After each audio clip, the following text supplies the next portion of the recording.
بعض لوگ بزرگوں سے محبت کا اظہار ان کے ہاتھ چومنے کو بھی شرک سمجھتے ہیں. اللہ کے بندوں کسی سے عقیدت محبت میں ہاتھ چوم لینا شرک کا اس سے کیا تعلق ہے؟ میں مانتا ہوں کہ زیادہ نہیں ہے چوما چاٹی جو اس طرح کی بزرگوں کی ہوتی ہے، اس سے نقصان ہوتا ہے. اول تو کوئی بزرگ ہوتا بھی نہیں ہے، لوگ خام خواہ میں عقیدت میں ہاتھ پاؤں چومنا شروع کر دیتے ہیں. اس کے اعتدال ہر چیز میں اچھا ہے، لیکن اگر کوئی فرد محبت میں اپنے کسی بزرگ کے کبھی ہاتھ چوم لے اس میں کوئی خرابی نہیں ہے، اس کا شرک سے کوئی تعلق نہیں ہے. عربوں میں رواج ہے نا، جب بھی ملتے ہیں ایک دوسرے کا ماتھا چومتے ہیں. یہ شرک ہو گیا. یہ جیسے ماتھا چومنے سے مشرک نہیں بن جاتا، ایسے ہاتھ چومنے سے بھی مشرک نہیں بن جاتا. اس کو بھی شرک ہے. بعض لوگ تعویذ کو شرک کہہ دیتے ہیں. ایک صاحب مجھے کہنے لگے تعویذ شرک ہے. میں نے کہا تعویذ میں یا اللہ مدد لکھ کے گلے میں لٹکا دیا، یہ شرک کہاں سے ہو گیا اللہ کے بندو؟ کہنے لگے یہ شرک کا ذریعہ ہے. میں نے کہا جو چیز جس چیز کا ذریعہ ہوتی ہے وہ چیز نہیں ہوتی. حیدرآباد جانے کا ذریعہ سڑک ہے نا، کراچی سے حیدرآباد جائے تو کس ذریعے سے جائیں گے؟ سڑک سے. تو کیا سڑک حیدرآباد ہے؟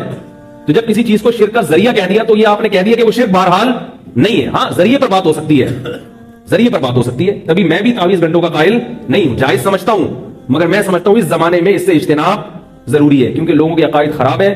عامل لوگ تعویذ گنڈوں کے نام پہ الو بناتے ہیں اور یہ چیزیں انسان کو وہمی بناتے ہیں، بالآخر شرک تک لے کے جاتی ہیں یہ چیزیں.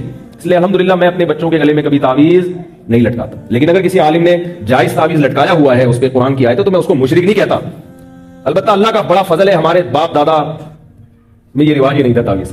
ہمارے ابا نے کبھی نہیں رکھا تعویذ. بعض لوگ مزاج کے توحیدی ہوتے ہیں اور بعض مزاج کے بدعتی ہوتے ہیں. سمجھ میں آ رہی ہے بات؟ بعض لوگ ان چیزوں سے طبی طور پر گھن آتے ہیں. ہماری دادی اللہ تعالیٰ ان کی مغفرت فرمائے حضرت مولانا عبد الرحیم رائے پوری رحمۃ اللہ علیہ سے بیعت تھی. وہ کبھی یہ تیجے اور 40ویں کا کھانا نہیں کھاتی تھی، حالانکہ ان کو نہیں پتا تھا کہ یہ بدعت ہے. وہ تو بیچاری گاؤں دیہات میں پلی بیعت ہوئی، وہ تو صرف ان سے اصلاحی تعلق تھا، مسائل ان کو زیادہ معلوم نہیں تھے. لیکن کہیں بھی کسی میت کے گھر سے کھانا آتا تھا کبھی نہیں کھاتی تھی، کہ مجھے مردوں کے کھانوں سے ویسی گھن آتی. بات آ رہی ان کو آپ کوئی دلائل سے نہیں قائل کر سکتے کہ یہ جائز ہے یا ناجائز ہے. یہ جائز ہوگا تمہارے لیے ہوگا، ٹھیک ہے نا. یہ مردوں کے کھانے ہمارے حلق سے نہیں اترتے. تھوڑی سی غیرت بھی کوئی چیز ہوتی ہے نا، کیا خیال ہے؟ تو یہ جو تعویذ گنڈے والے لوگ ہیں نا، جائز ہونے ایک الگ چیز ہے، مگر یہ تعویذ گنڈے والوں میں آپ کو توکل کبھی نظر نہیں آئے گا. یہ ہمیشہ ان پر اللہ کا کچھ ایسا عذاب آتا ہے کہ یہ ہمیشہ اسی پلیتوں میں لگے رہتے ہیں. انگوٹھے میں الگ دھاگا بندھا ہوگا، کالا سا پٹا گلے میں پڑا ہوگا اور یہاں ایک کچھ باندھا ہوا ہوگا اور پھر گھول کے بھی کچھ پی رہے ہوں گے صبح شام. ساری زندگی اسی میں. اللہ کا بڑا فضل ہے، ہمارے سارے کام اللہ دعاؤں سے پورے کر دیتا ہے. ہمارے بچے کبھی بیمار ہو ہم دعا مانگتے ہیں اللہ سے، الحمدللہ اللہ شفا دے دیتا ہے. ڈاکٹر سے علاج کراتے ہیں، ایک محلے کے ڈاکٹر ہیں، وہ سارے بچوں کے پورے رول نمبر کے حساب سے انہوں نے یاد کیا کون سا پیس ہے، یہ 30 نمبر والا پیس ہے. اللہ نظر سے بچائے. تو جتنا سورہ فلق سورہ ناس پڑھ لیتے ہیں دم کر لیتے ہیں. مجھے بہت لوگوں نے کہا کہ آپ یوں کریں، آپ ایسا کریں، آپ عاملوں کے خلاف بہت بولتے ہیں، یہ کچھ کر دیں گے. میں نے کہا ان کا باپ بھی کچھ نہیں کر سکتا. کیا خیال ہے؟ ان سے تو ڈرو ہی نہیں. جن چڑیل بھوت سے جو عامل جو جن چڑیل بھوت سے دھمکی دیتے ہیں نا، اس سے تو ڈرو. شیر سے ڈر لو، گدھے سے بھی کبھی کبھار ڈر لگتا ہے، لات نہ مار دے. کتے سے ڈر لگتا ہے، میں اپنی بات کر رہا ہوں، کبھی کبھار مجھے کتے سے بھی ڈر لگتا ہے کہ یار کہیں حملہ ہی نہ کر دے. حتیٰ کہ کبھی کبھار بکرے سے بھی ڈر لگتا ہے کہ ٹکر نہ مار دے. اور بیوی سے تو سب مسلمانوں کو ڈر لگتا ہے.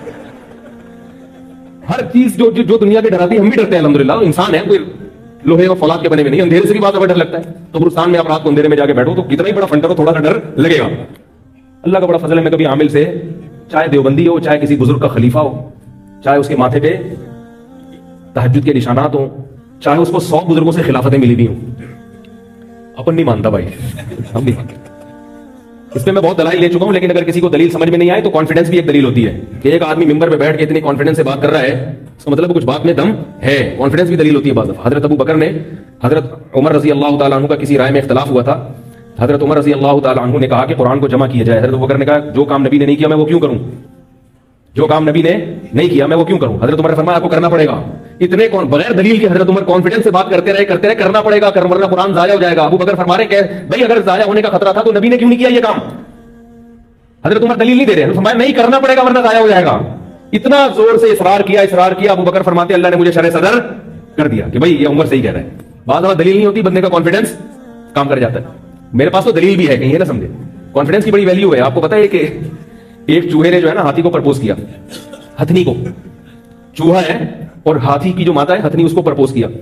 تو ہتھنی نے بولا تو اپنی اوقات دیکھ، تو اپنی اوقات دیکھ، کم بخت اپنا خاندان دیکھ، اپنا قد دیکھ، نہ تیرا نیچ خاندان کے گھٹیا آدمی، تجھے شرم نہیں آئی میرے لیے نکاح کا پیغام بھیج رہا ہے، تو شرم نہیں آئی. تو چوہا کہتے ہیں ان سب چیزوں کو چھوڑ، کانفیڈنس دیکھ میرا. ان سب چیزوں کو، یہ لطیفہ، اس کو لطیفہ ہی سمجھے آپ. کہہ رہے ان سب چیزوں کو چھوڑ، ایک خوبی ہے میرے اندر، وہ کیا ہے؟ کانفیڈنس. تو ہم تو بھائی ایسے اللہ کا شکر ہے کوئی ایسے برے خاندان کے بھی نہیں ہیں. ہمارے پاس تو دلائل بھی ہیں. تو دلائل کے ساتھ جب کانفیڈنس بھی ہو تو بعد میں اور جان پڑ جاتی ہے. تو اس لیے عاملوں سے قطعاً متاثر ہونے کی ضرورت نہیں ہے. اور مجھے یہ نہ بتایا کرے وہ اتنے بڑے بزرگ ہیں ان کے پاس تو حضرت مولانا فلاں دامت برکاتہم جاتے ہیں, مجھے یہ بھی کہتے ہیں حضرت آپ کے استاد فلاں کے پاس جاتے ہیں. میں نہیں مانتا, میں اپنے استادوں کو مانتا ہوں, مگر وہ جن کے پاس علاج کے لیے جا رہے ہیں خدا کی قسم نہیں مانتا ہوں. اب آپ مجھے اس میں جذباتی سمجھیں یا بیوقوف سمجھیں یا متشدد سمجھیں, جو مرضی سمجھیں, اگر آپ کو عبرت نہیں ہوتی تو جائیں آپ پھر علاج کرائیں. زندگی اگر آپ کی تباہ نہ ہوئی اور تعویذ گنڈوں پلیتوں میں ساری زندگی نہ گزری تو میرا نام بدل دینا آپ. جو ایک دفعہ ان پلیتوں کے پاس چلا گیا نا, روحانی ٹوٹکوں اور فضول لوگوں کے پاس, پوری زندگی کے لیے برباد ہو جاتا ہے. جن چڑیل بھوت کا علاج گھر میں کر لو, آیت الکرسی, سورہ فلق, سورہ ناس پھونک لگا کے, یا کسی مسجد کے امام صاحب کے پاس, بزرگ کے پاس, جو بھی ہے جو یہ کام کرتے نہیں ہیں ان کے پاس لے جاؤ, بولو حضرت آپ نیک آدمی ہیں, آپ کی پھونک میں اللہ نے دم رکھا ہوگا تو اس سے پھونک لگا لو, یہ ٹھیک ہے, اتنا میں مانتا ہوں. سمجھ رہے ہو؟ تو عجیب عجیب نظر اتار رہے ہیں, وہ تسبیح کو یوں ٹک ٹک ٹک کر کے نظر اتار رہا ہے. تجھے یہ کیسے پتا چلا کہ اس میں نظر لگی ہے؟ اور ہر ایک پہ 99% لوگوں پہ نظر لگ رہی ہے. میں مانتا ہوں کہ نظر لگتی ہے, برحق ہے, مگر اتنی زیادہ لگ رہی ہے کہ 99% لوگ نظر کی وجہ سے کھانس رہے ہیں. بھائی سردی ہے تو کھانسی تو ہوگی نا. ایک خاتون کا لائیں اپنے چھوٹے بچے کو لے کے, یہ بیمار ہے اور یہ ٹھیک نہیں ہو رہا, فلانے پلیتے اور پتہ نہیں کیا, اور مفتی صاحب آپ دم کریں. میں نے کہا دم تو ہم کر دیتے ہیں, وہ تو سنت عمل ہے, لیکن یہ بچہ بیمار کیوں ہے؟ ان سے میں نے پوچھا یہ ماں کی فیڈ پی رہا ہے کہ نہیں پی رہا؟ انہوں نے کہا نہیں, ڈبے پہ چل رہا ہے. میں نے کہا جتنے پلیتے لگا لو, یہ بچہ صحت مند نہیں ہو سکتا. اللہ نے ڈبے نہیں پیدا کیے, بچے کے پیدا ہوتے ہی کیا مارکیٹ میں ایک دم ڈبے آ جاتے ہیں؟ بھائی اگر بچے کے لیے ڈبے کا دودھ اچھا ہوتا جو ڈاکٹر لکھ کے دے رہا ہے, تو جیسے ہی بچہ پیدا ہوتا آسمان سے آپ کے گھروں میں 2-3 ڈبے اترتے اللہ کی طرف سے. جیسے ہی بچہ پیدا ہوتا ہے فوراً ماں کی چھاتیوں میں دودھ پیدا ہوتا ہے, اس لیے کہ اللہ جانتا ہے اس کی کیا چیز اس کے لیے کیا ضروری ہے. تو ماں کا دودھ ضروری تھا تو اللہ نے وہ پیدا کر دیا, ڈبا ضروری نہیں تھا تو اللہ نے ڈبا پیدا کیا, ڈبے کے اندر دودھ پیدا کیا. یہ ڈاکٹروں کی تقریریں ہمارے سامنے, یہ فالتو قسم کی تقریریں.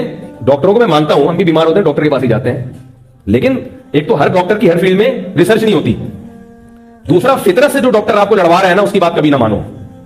ایک زمانے تھا ڈاکٹروں نے ڈبے کے دودھ کے فضائل پر زمین اور آسمان کے انبار لگا دیے تھے, بعد میں تجربے سے ثابت ہوا کہ غلط ہے. یہ بھائی جو اللہ کی تخلیق ہے اس کا کوئی آلٹرنیٹ نہیں ہو سکتا. جس خدا نے پیدا کیا وہ ماں کی چھاتیوں میں دودھ پیدا کر رہا ہے, آپ کہہ رہے ہو نہیں یہ والا زیادہ اچھا ہے, اس کا مطلب وہ جو آسمان پہ خدا بیٹھا ہوا ہے وہ غلط کر رہا ہے, آپ کو زیادہ پتا ہے. تو مائیں آج کل بچوں کو دودھ نہیں پلاتی, پھر وہ دم درود تعویذ گنڈے اور پتہ نہیں کیا کیا, وہ کہنے لگی بچہ دودھ پیتا ہی نہیں. میں نے کہا اس کا کچھ علاج کراؤ, ڈاکٹر سے جا کے پوچھو کیوں نہیں پی رہا, ماں کا دودھ کیوں نہیں پی رہا. تو ماں کا دودھ کڑوا ہو جاتا ہے بعض دفعہ, جب عورت کا مزاج کڑوا ہو نا اس کی کڑواہٹ دودھ میں بھی آتی ہے. حقیقت ہے یہ, ماں کے دودھ کو اللہ نے عجیب چیز بنایا ہے, ایسا لنک اللہ نے رکھا ہے. دیکھو بچہ روتا ہے, بھوک لگتی ہے تو ماں کی چھاتیوں میں دودھ خود بہت بڑھ جاتا ہے. بچہ جتنا وزنی ہوتا ہے نا, جتنے پاؤنڈ کا ہوگا اسی حساب سے ماں کی چھاتیوں میں دودھ پیدا ہوتا ہے. ڈبے کو یہ پتا ہے کہ کتنا پیدا ہونا ہے کتنا نہیں ہونا, اور بچے میں جس وٹامن کی کمی ہوتی ہے ماں کے دودھ میں وہ چیز بھر جاتی ہے. تو اللہ ہے بھائی, اللہ پہلے اللہ ہے, باقی چیزیں بعد میں.